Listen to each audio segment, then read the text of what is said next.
Right. నిన్న ఈ parade గ్రౌండ్లో జరిగింది కదండి ఈ సభ. ముఖ్యమంత్రి గారు వచ్చే ఎన్నికల్లో 33% మహిళలకు, రాష్ట్రానికి చంద్రగ్రహణం వీడింది, మంచి రోజులు వచ్చాయి. అదే నిన్నగా చంద్రగ్రహణం అయిపోయిందండి. చంద్రగ్రహణం నిన్న మనకు లేదంటండి సార్ రేవంత్ రెడ్డి సార్. నిన్న ఎంత దారుణం అంటే ఈ ప్రోగ్రాం ఉండింది ఎక్కడది, ఈ సికింద్రాబాద్ దగ్గర పరేడ్ గ్రౌండ్లో. సో దానికోసం ఏం చేశారంటే వీళ్ళు రాష్ట్ర వ్యాప్తంగా ఉన్న బస్సులు మొత్తం ఇటు తరలించారండి. ఎక్కడెక్కడి నుంచో మహిళలను తీసుకొచ్చారు. సరే ఎలాగూ ఫ్రీ బస్సే అనుకోండి, కానీ మొత్తం జన సమీకరణ చేశారు. విపరీతంగా జనాలను తీసుకొచ్చారు. జనాలు స్వచ్ఛందంగా అయితే రాలేదు. మహిళలు ఎవరు కూడా స్వచ్ఛందంగా ఈ ప్రోగ్రాం రాలేదు. మహా అయితే హైదరాబాద్ చుట్టుపక్కల ఉన్న ఓ 10,000 మందో, ఒక 5,000 మందో స్వచ్ఛందంగా వచ్చి ఉండొచ్చు తప్పించి మిగతా వచ్చిన వాళ్ళందరినీ కూడా మీరు బస్సులో తీసుకొచ్చారు, స్పెషల్ బస్సులు వేసి. మరి నిన్న శనివారం వీకెండ్, హాలిడే, హోలీ హాలిడే ఇవన్నీ ఉన్నాయి. చాలామంది ఊర్లో వెళ్దామని ప్లాన్ చేసుకొని ఉంటారు వాళ్ళంతా. మీరు చేసిన ఈ చర్య వల్ల, ఏది బస్సుల్ని డైవర్ట్ చేసి మీ ప్రోగ్రాం కోసం పెట్టుకోవటం వల్ల ఎంతోమంది నిన్న రాష్ట్రంలో తీవ్రంగా ఇబ్బందులు పడ్డారు. పక్కనే ఉన్న జేబీఎస్లో గంటలు నుంచున్నారు బస్సుల కోసం మహిళలందరూ. అంటే మీ పార్టీ ప్రోగ్రాము, మీ ప్రభుత్వ ప్రోగ్రాంకి అయితే మీరు ప్రభుత్వ బస్సుల్ని మీ ఇష్టానుసారం వాడేసుకుంటారా? సరే, ఒక సభ పెట్టారు, మహిళల కోసం పెట్టారు, మంచి పని, బాగుంది, అప్రిషియేట్ చేస్తాం, మేము కాదంటం లేదు. కానీ మరి దానికి మీరేమన్నా ప్రైవేట్ వెహికల్స్ని హైర్ చేసుకోవాలి, లేకపోతే ఏదైనా చేసుకోవాలి. కానీ గవర్నమెంట్ బస్సులు ఇటు ఎలా మళ్ళిస్తారు మీరు? ఎంతమంది ఇబ్బంది పడ్డారు అనుకున్నారు. నిన్న మేము చూసాం స్వయంగా జేబీఎస్ దగ్గర, ఎంజీబీఎస్ దగ్గర బస్సులు లేక గంటలు ఎర్ర టెండర్లో నిలబడి అలమటించారు చాలామంది. ఇట్లాంటివే మీరు మంచి చేద్దాం అనుకున్నా కూడా మీరు చేసే ఈ అత్యుత్సాహం వల్ల, ఎవరైతే కొంతమంది నాయకులు, కార్యకర్తలు ఉంటారో, మీరు చేసే అత్యుత్సాహం, ఓవర్ యాక్షన్ వల్ల మంచి జరగకపోగా పార్టీకి ఇంకొంచెం నష్టం జరుగుతుంది. 100% నిన్న జేబీఎస్ దగ్గర, ఎంజీబీఎస్ దగ్గర నిన్న మధ్యాహ్నం నుంచి సాయంత్రం వరకు నుంచున్న ప్రతి ఒక్కళ్ళు రేవంత్ రెడ్డిని తిట్టుకున్న వాళ్ళే ఉన్నారు.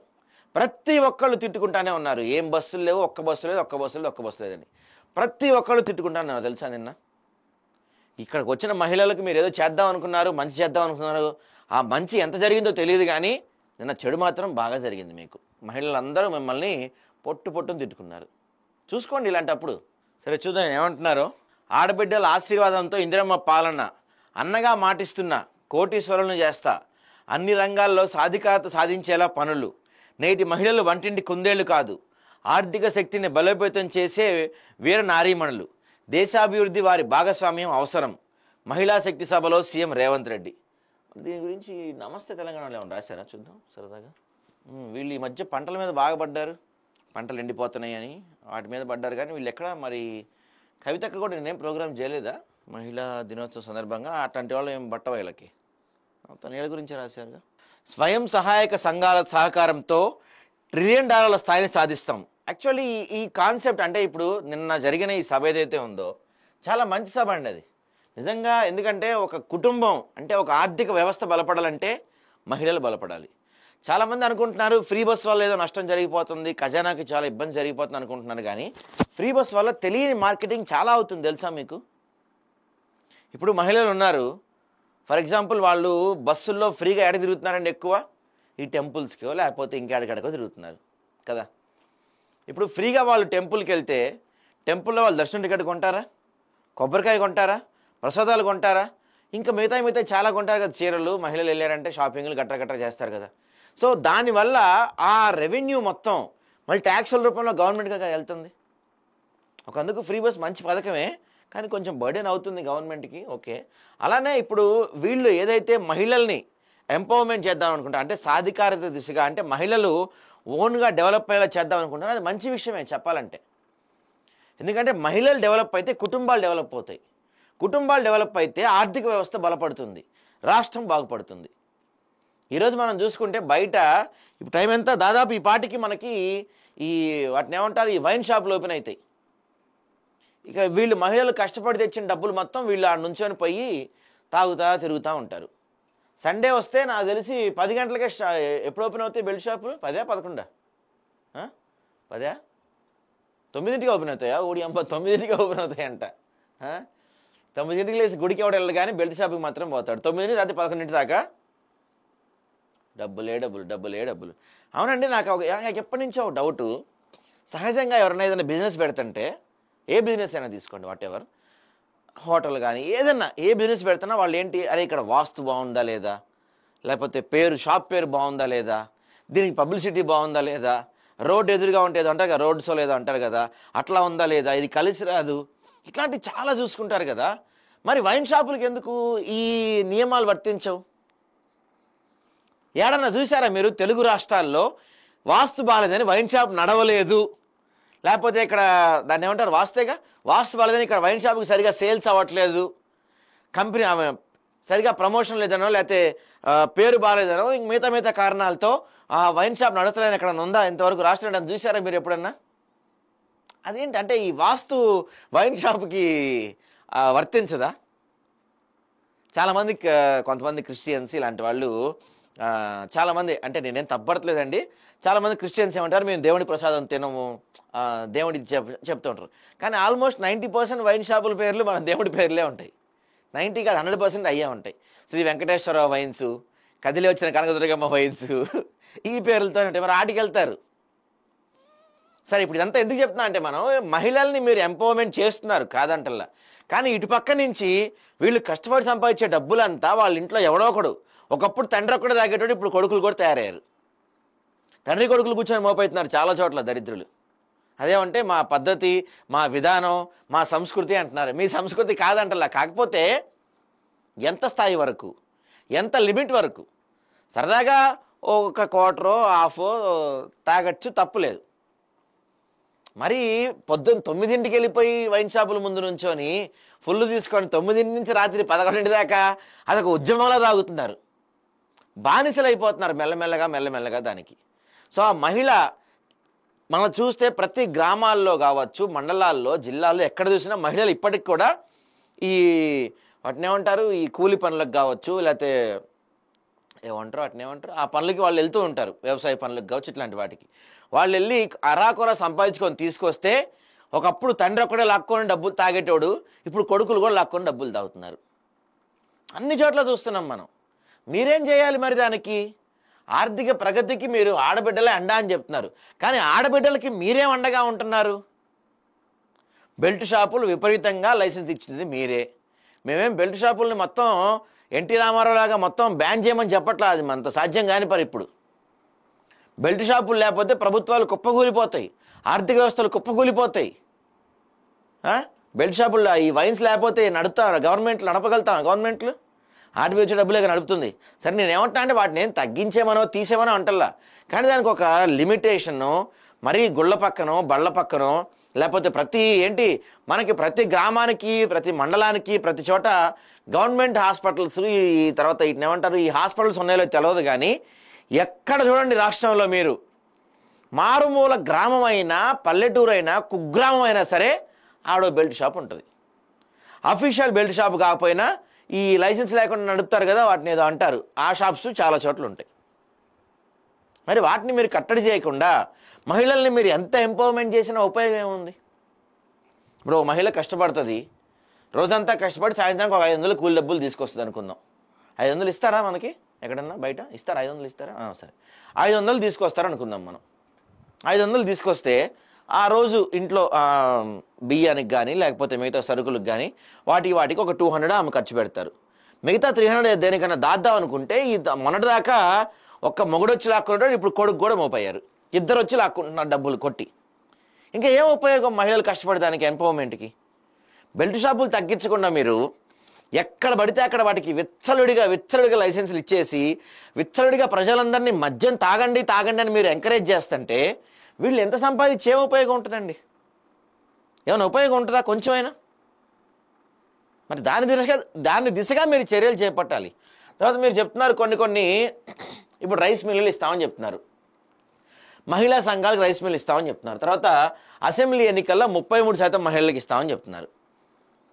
మంచి విషయమే కాదంట్లా, కానీ ఇప్పుడు మనం చూస్తే ఎన్ని చోట్ల సర్పంచులుగా కావచ్చు, ఎమ్మెల్యేలుగా కావచ్చు, అంటే ఆ నియోజకవర్గం ఉమెన్కి, మహిళలకి కేటాయించబడితే కనుక మహిళల్ని నుంచోబెట్టి, జస్ట్ నామకే వాస్తే నుంచోబెట్టి ఎమ్మెల్యేలుగా వాళ్ళు గెలిచిన తర్వాత వాళ్ళ భర్తలు పెత్తనాలు చేస్తున్న నియోజకవర్గాలు ఎన్ని లేవు?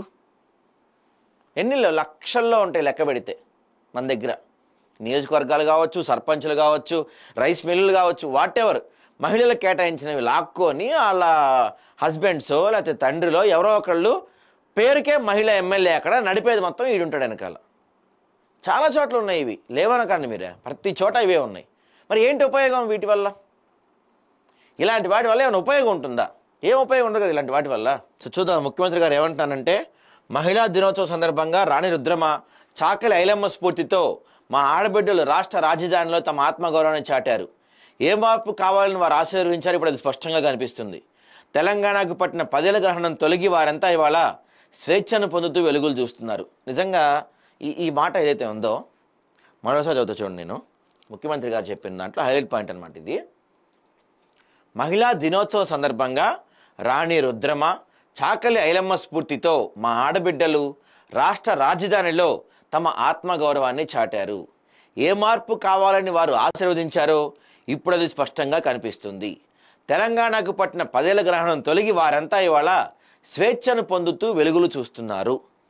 ఏ నాయకుడికైనా, మీ కాంగ్రెస్ పార్టీలో ఉన్న ఏ నాయకుడికైనా దమ్ముందా నిజంగా ఈ స్టేట్మెంట్ మీద మేము నిలబడటానికి? ఎవరికైనా దమ్ముందా? మహిళలు రాష్ట్రంలో వెలిగిపోతున్నారని మీరు చెప్తున్నారు కదా, దమ్ముందా? ఏ నాయకుడికైనా సవాల్. ఎక్కడికైనా పోదాం, ఏ మండలానికైనా పోదాం, ఏ జిల్లాకైనా పోదాం, ఏ నియోజకవర్గానికైనా పోదాం, అవసరమైతే మీ ముఖ్యమంత్రికి కొడంగల్ నియోజకవర్గానికే పోదాం. మీరు చెప్పినట్టు లైవ్ పెడదాం, మనం రికార్డింగ్ కూడా వద్దండి, లైవ్ పెడదాం. ఒక్క మహిళ అయినా సరే, ఒక్క మహిళ నేను హ్యాపీగా ఉన్నాను ఈ కాంగ్రెస్ పార్టీ వచ్చిన తర్వాత, అబ్బా అసలు అద్భుతంగా ఉందని చెప్పి ఒక మహిళని చెప్పిద్దామో చూద్దాం. మరి సిద్ధమా ఎవరన్నా కాంగ్రెస్ పార్టీ వాళ్ళు? దమ్ముంది ఎవరికైనా? ఒక్క మహిళ చేత చెప్పించగలుగుతారా మీరు? అంటే మీ పార్టీ వాళ్ళతో చెప్పిస్తారేమో, ఎక్కడా లేదు అది. దట్టు మీరు అంటున్నారు సార్ చాకలి ఐలమ్మ రాణి రుద్రమ అని. నిజంగా మీకు చాకలి ఐలమ్మ రాణి రుద్రమ గుర్తున్నారా? మీకు ఇంకా? అర్రే షాకింగ్గా ఉంది ఇది. ఏదన్నా పథకం పెట్టు ఇందిరమ్మ అంటారు, ఏదన్నా పథకం పెట్టు సోనియమ్మ అంటారు, రాజీవ్ అంటారు, రాహుల్తో ఇంకా పథకాలు ఏం రాలేదు లక్కీగా. ఈ పేర్లతో పథకాలు ఉంటాయి. అంటే నేనేం వాళ్ళని తక్కువ చేయట్లేదండి, వాళ్ళ పేర్లతో పథకాలు ఉండాలి, నేను కాదంటల్లా. కానీ మరి ఎందుకు చాకలి ఐలమ్మ పేరుతో తెలంగాణలో ఏమీ లేదు? ఇప్పుడు వరంగల్ ఎయిర్పోర్ట్ కడుతున్నారు, దానికి రాణి రుద్రమ ఎయిర్పోర్ట్ పేరు పెట్టమని చెప్పి గొడవ చేస్తున్నారు, దానిపైన మీరేం పట్టించుకోవట్లేదు. రాణి రుద్రమ చాకలి ఐలమ్మ పేరు మీద తెలంగాణలో కనీసం ఒక రోడ్డు కన్నా పేరుందా? ఎక్కడన్నా ఒక రోడ్డు కన్నా పేరుందా అండి వాళ్ళది? వాళ్ళ జయంతులు వర్ధంతులు నిర్వహిస్తామా మనం? ఎవరికన్నా గుర్తుందా చాకలి ఐలమ్మ రాణి రుద్రమ ఎప్పుడు జయంతి ఉందో, ఎప్పుడు వర్ధంతి ఉందో? ఎవరు నిర్వహిస్తున్నారు ఆ రోజుల్లో? పాఠ్య పుస్తకాల్లో మళ్ళీ ఇంకోసారి చెప్తున్నా, మనం 10th క్లాస్ లోపు, 10th వద్దండి, ఇంటర్ డిగ్రీ లోపు మనం ప్రతి కాలేజీకి పోదాం, ప్రతి స్కూల్కి పోదాం. ఏ తెలంగాణ బిడ్డకైనా చాకలి ఐలమ్మ చరిత్ర తెలుసా? రాణి రుద్రమ చరిత్ర తెలుసా? సరే, రాణి రుద్రమదేవి చరిత్ర అంటే కొంత తెలిసింది, ఎందుకంటే సినిమా వచ్చింది కాబట్టి, అనుష్క ఆమె అల్లు అర్జున్ కూడా ఉన్నాడు కాబట్టి, దాంట్లో ఏదో సినిమా వచ్చింది కాబట్టి దాదాపుగా చాలామంది చూశారు కాబట్టి కొంత తెలిసి ఉంటుంది వాళ్ళకి, కొంతలో కొంత. అవునా? మరి చాకలి ఐలమ్మ చరిత్ర ఎంతమందికి తెలుసు? ఎన్ని పాఠ్యపుస్తకాల్లో చాకలి ఐలమ్మ చరిత్ర ఉంది? ఎంతమందికి తెలుసు చాకలి ఐలమ్మ గురించి? మీరు ఈరోజు వాళ్ళ పేర్లు చెప్తున్నారు కదా, నేను అడుగుతున్నా ఇవన్నీ ఎంతమందికి తెలుసు వాళ్ళ గురించి? చాకలి ఐలమ్మ గురించి ఎంతమందికి తెలుసు? రాణి రుద్రమదేవి గురించి ఎంతమందికి తెలుసు? ఒక్క ఎయిర్పోర్ట్కి కావచ్చు, మీరు ఒక నేషనల్ హైవేకి కావచ్చు, ఏదన్నా పథకం కావచ్చు, ఒక్క పథకానికైనా ఒక్కదానికైనా వాళ్ళ పేర్లు ఉన్నాయా మీ దగ్గర? ఒక్కదానికైనా? ఏపీ వాళ్ళని చూసి నేర్చుకోండి, ఏపీ వాళ్ళని చూసి సిగ్గు తెచ్చుకోండి. మొన్న పవన్ కళ్యాణ్ డిప్యూటీ సీఎం అయ్యాక డొక్కా సీతమ్మ క్యాంటీన్లు పెట్టారు. అక్కడ కొన్ని పథకాలకి డొక్కా మా సీతమ్మ ఇవి పెట్టారు. తర్వాత చాలా కాలం ఎన్టీఆర్ క్యాంటీన్లు ఉంటాయి అక్కడ చాలా చోట్ల. మన రాష్ట్ర నాయకుల పేరు ఒక్క పథకానికైనా ఉందా ఇక్కడ? ఒక్క పథకానికైనా ఉందా? సరే, మీ కేసీఆర్ వీళ్ళని తీసేయండి. గతంలో జయశంకర్ సార్ కావచ్చు, లేకపోతే ఇంకా చాలా చాలామంది ఉన్నారు కదా, గద్దర్ గారి పేరు కావచ్చు, లేకపోతే ఇంకా చాలామంది. ఇప్పుడు అంతెందుకు మీరు చెప్తున్నారు ఈ సందర్భంగా చాకలి ఐలమ్మ గురించి, రాణి రుద్రమదేవి గురించి, వాళ్ళ గురించి మరి ఒక్క పథకానికైనా వాళ్ళ పేరు పెట్టారా? ఒక్క బస్ స్టాండ్కైనా, ఎయిర్పోర్ట్కైనా, ఒక్క టెర్మినల్కైనా వాళ్ళ పేరుందా? లేదు కదా. మరి మీరే వాళ్ళని మర్చిపోయేలా చేసి వాళ్ళ స్ఫూర్తి తీసుకోండి అని చెప్పడం ఎంతవరకు సాధ్యం అండి? ఎంతవరకు న్యాయం అండి ఇది రేవంత్ రెడ్డి గారు? కొంచెం ఉండాలి కదా దేనికైనా చెప్తే. మనం ఏమంటున్నారు, టన్నెల్ కూలితే పంటలు ఎండితే బీఆర్ఎస్ నేతలు సంబరపడుతున్నారని మండిపాటు. సో తెలంగాణలో మహిళా స్వయం సహాయక సంఘాల అండతో $1 ట్రిలియన్ ఆర్థిక వ్యవస్థ సాధిస్తామని సీఎం రేవంత్ రెడ్డి ధీమా వ్యక్తం చేశారు. వ్యాపారంలో అదానీ అంబానీలతో పోటీ పడేలా మహిళలను తీర్చిదిద్దామన్నారు. 1 కోటి మంది మహిళలను కోటీశ్వరం చేసే బాధ్యత తనదేనన్నారు. ఇందిరా మహిళా శక్తిని ప్రపంచానికి ఆదర్శంగా నిలుపుతామన్నారు. వచ్చే శాసనసభ, లోక్సభ ఎన్నికల్లో 33% సీట్లు మహిళలకే ఇస్తామన్నారు. చేతి వృత్తుల వారి ఉత్పత్తులకు పన్నులు మినహాయిస్తామని భరోసా ఇచ్చారు. టన్నెల్ కూలితే పంటలు ఎండితే బీఆర్ఎస్ నేతలు తనను తిడుతూ పైశాచిక ఆనందం పొందుతారని ధ్వజమెత్తారు. అంతర్జాతీయ మహిళా దినోత్సవం సందర్భంగా శనివారం సికింద్రాబాద్ పరేడ్ మైదానం నిర్వహించిన ఇందిరా మహిళా శక్తి సభలో సీఎం రేవంత్ రెడ్డి ఇందిరా మహిళా శక్తి మిషన్ 2025 విధానాన్ని విడుదల చేశారు. ఇది పెయిడ్. ఇది తరలి వచ్చిన మహిళా జనం కిక్కిరిసిన పరేడ్ మైదానం. ఈ ఆర్టికల్ పెయిడ్. ఇది సరే, మహిళలు తరలి వచ్చి కిక్కిరిసిన మాట అయితే వాస్తవం. నిండిపోయారు, జనం ఫుల్గా వచ్చారు, ఫుల్గా తెప్పించారు, ఫుల్గా రాలా తెచ్చారు. తరలి వచ్చింది అయితే మాత్రం అవాస్తవం అండి. బస్సులు మీరేశారు, మీరు జన సమీకరణ చేశారు, తీసుకొచ్చారు. ప్రతి చోట నుంచి, ప్రతి నియోజకవర్గం నుంచి కొన్ని బస్సులు మీరేశారు. దానివల్ల సామాన్యులందరూ ఇబ్బంది పడ్డారు నిన్న. అసలు మన రాష్ట్రంలో ఉన్న బస్సులు ఎన్ని సార్? మహిళా శక్తి సభకు మహిళా స్వయం సహాయక సంఘ సభ్యులు పెద్ద ఎత్తున తరలి వచ్చారు. మధ్యాహ్నం నుంచే 1380 బస్సుల్లో భారీగా చేరుకున్నారు. అసలు మన రాష్ట్రంలో ఉన్న బస్సులు ఎన్ని? 1380 బస్సులు మహిళలు ఎట్లా వచ్చారు? 1380 బస్సుల్లో మీరు స్పెషల్గా వేసిన బస్సులు కాదా అవన్నీ? స్పెషల్గా మీరు వేసిన బస్సులు అవన్నీ, ఆ బస్సులో వచ్చారు వీళ్ళు. సాయంత్రం సభ ప్రారంభమయ్యే సమయానికి పరేడ్ మైదానం మొత్తం నిండిపోయింది. తెలంగాణ సాంస్కృతిక సమాఖ్య కళాకారులు ఆటపాటలతో అలరించారు. సాయంత్రం 6:10 మైదానం వద్దకు చేరుకున్న సీఎం రేవంత్ రెడ్డి మొదట ఆర్టీసీ బస్సు ప్రారంభించి స్టాల్ వద్దకు వెళ్లారు. 45 నిమిషాలు వాటిని తిలకించారు. తర్వాత వేదిక వద్దకు చేరుకున్న ముఖ్యమంత్రి బోనాలు, కొమ్మకోయ ఇతర కళారూపాలతో కళాకారులు, మహిళలకు ఆయన ఘనస్వాగతం పలికారు. తర్వాత మంత్రులు సీతక్క, కొండా సురేఖలతో కలిసి ర్యాంప్పై నడుస్తూ అభివాదం చేశారు. ఈ సందర్భంగా ఆయన పలువురు మహిళలతో కరచాలనం చేసి సెల్ఫీలు దిగారు. దాదాపు 20 నిమిషాల పాటు సీఎం ప్రసంగం ఉత్సాహంగా సాగింది. ప్రసంగం చివరలో కోటీశ్వరులు కావాలి అనుకునే వారు చేతులు ఎత్తండి అంటూ సీఎం వారిని ఉత్సాహపరిచారు. ఎవరికైనా ఉంటుందండి, ఇప్పుడు కోటీశ్వరులు కావాలి అని ఎవరికి ఉండదు చెప్పండి? ఉంటుంది. కానీ మీరు దానికి నిజంగా ఎంతవరకు ముందుకెళ్ళబోతున్నారు, ఎంతవరకు చర్యలు తీసుకోబోతున్నారు, ఎంతవరకు మహిళల్ని ఎంపవర్మెంట్ చేయబోతున్నారు అనేది చూడాలి మనం. సీఎం గారికి ఏదో లడ్డు ఇచ్చారంట, రాగి లడ్డు. సభ ప్రారంభానికి ముందు పరేడ్ మైదానంలో స్త్రీ శిశు సంక్షేమ శాఖలు ఏర్పాటు చేసిన మహిళా సంఘాల ఉత్పత్తుల స్టాళ్లను సీఎం సందర్శించారు. ఇందిరా మహిళా శక్తి క్యాంటీన్ వారు తయారు చేసిన రాగి లడ్డు రుచి చూసి బాగుందని ప్రశంసించారు. సంగారెడ్డి జిల్లాలో నిర్వహిస్తున్న మహిళా పెట్రోల్ బంక్ నమూనా పరిశీలించారు. యోగా కేంద్రం ఏర్పాటు చేయాలని వారు కోరారు. అంగన్వాడీ కేంద్రం వద్ద చిన్నారులకు గులాబీలు ఇచ్చి వారితో ముచ్చటించారు. రాగి లడ్డు తిన్నారంట, బాగుందన్నారంట సీఎం గారు.